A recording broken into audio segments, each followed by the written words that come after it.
Jadi maksud di sini bukan hanya jilatannya doang. Jadi jilatan itu bukan qoid. Artinya bukan qoid itu bukan hubungannya bukan masalah jilatannya doang. Tapi kita miara apa ada orangnya. Makanya kan kata Rasul yang melihara anjing di rumah, maka malaikat rahmat tidak akan masuk ke rumahnya. Walaupun anjingnya lagi menjaga, jaga. Boleh dia miara, asalkan jangan di rumah. Tapi tidak haram itu asal jangan dimakan. Kalau miara cuma nggak kita pegang sih nggak masalah. Cuman itu tadi konsekuensinya, siapa yang merawat atau memelihara anjing di rumahnya, maka malaikat rahmat enggan masuk.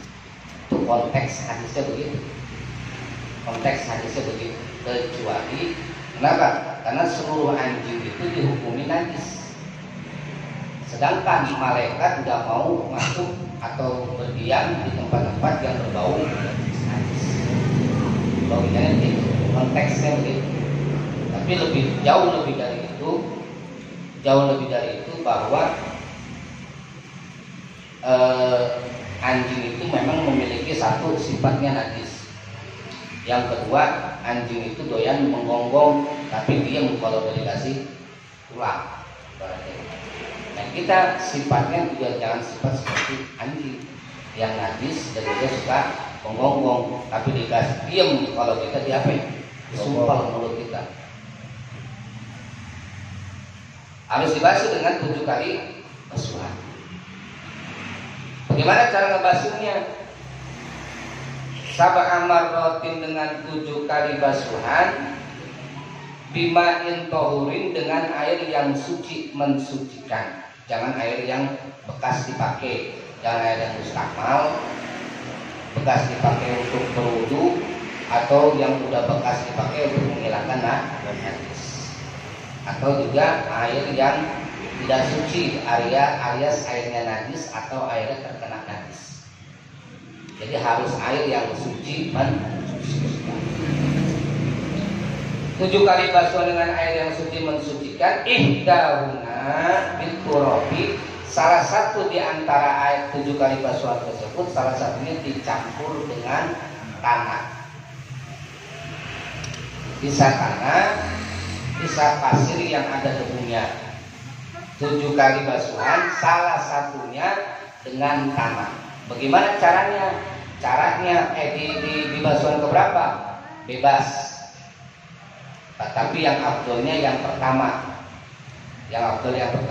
Tapi boleh juga di basuhan terakhir. Boleh juga di basuhan ke-6. Tapi afdolnya di basuhan yang pertama. Dengan tanah atau pasir yang berdebu. Caranya gimana? Caranya bisa 3, boleh 3. Yang pertama adalah dengan cara si air dicampuri dengan tanah sebelum dipakai atau sebelum air tersebut diletakkan di tempat yang kena najis. Contoh, misalkan ini misalkan gelas. Jadi hubungannya bukan wadah doang. Kalau di sini kan bahasanya adalah harus dibersihkan, harus dibasuh satu tempat, satu wadah yang terkena jilatan anjing dan juga babi. Tapi bukan hanya tempat doang, termasuk juga badan dan pakaian. Contoh gelas kena jilatan anjing. Karena anjing itu jilatannya yang namanya wulu itu adalah dia mengambil air liur yang memang air liurnya itu najis. Mengambil air liurnya yang penuh bakteri berkuman, terus dijilatin ke satu benda atau ke badan kita. Gelas dijilat sama anjing.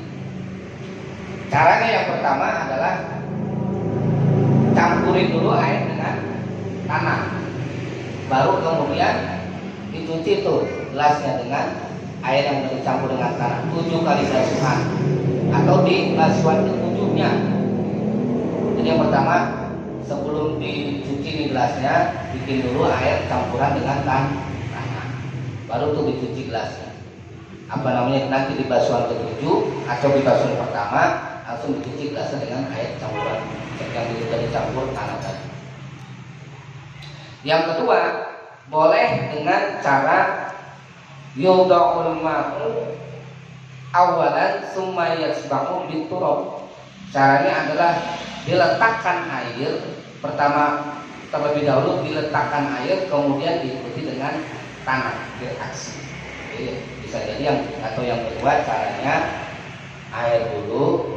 Ini kalau misalkan kita nyucinya, misalkan badan kita yang kena jilatan anjing, kita cuci dulu dengan air. Baru nanti di basuhan keberapa, baik di basuhan pertama, kedua atau ketujuh, baru yang di basuhan yang kedua dan ketujuh dibarengin air dengan campuran tanah, gosok-gosok. Itu yang kedua. Jadi caranya pertama kayak gitu, air dulu dicampur sama tanah, baru kemudian kita bersihin, kita basuh yang kena najis. Atau yang kedua, air dulu, terus nanti di basuhan keberapa airnya dicampur dengan tanah. Lalu yang ketiga yaitu atau boleh tanah dulu baru air. Yang ketiga boleh tanah dulu baru air. Jadi tanah dulu, misalkan nanti yang mau dicampur di basuhan ke pertamanya, misalkan tanah dulu pepelin ke sini, ke badan yang kena jilatan anjing. Tanah dulu dipepelin, baru kemudian air dibasuh dengan air. Sambil digosok-gosok ya. Gak cukup dengan begini doang. Gak cukup kayak kita berwudu kan membasuh tangan. Membasuh itu air ngocor, tangan bermain, kita menggosok-gosok. Gak cukup dengan gini doang, walaupun dengan debu, walaupun dicampur dengan debu. Tapi harus air sudah ngocor, terus campurin dengan tanah sambil kita gosok-gosok. Caranya begitu. Jadi caranya bisa dicampurin dulu air dengan tanah, baru dicampur, baru kemudian kita basuh ke benda atau ke tangan yang kena najis. Atau yang kedua air dulu baru tanahnya, atau dibalik, tanah dulu baru airnya, sama aja, boleh kayak gitu. Nah kemudian harus ingat airnya harus yang suci, mensucikan. Jangan air yang bekas dipakai wudu, walaupun airnya nggak najis. Misalkan air kan kita sudah wudu nih, wudu lah katakan airnya cuma seember, tapi air yang seember itu kita kobok. Kita kobok. Nah itu namanya, walaupun dia nggak kena najis air bekas dipakai wudu, namanya mustahab. Itu nggak boleh dipakai wudu lagi atau dipakai menghilangkan najis. Apalagi air yang sudah kena najis. Itu harus air yang suci, mensucikan.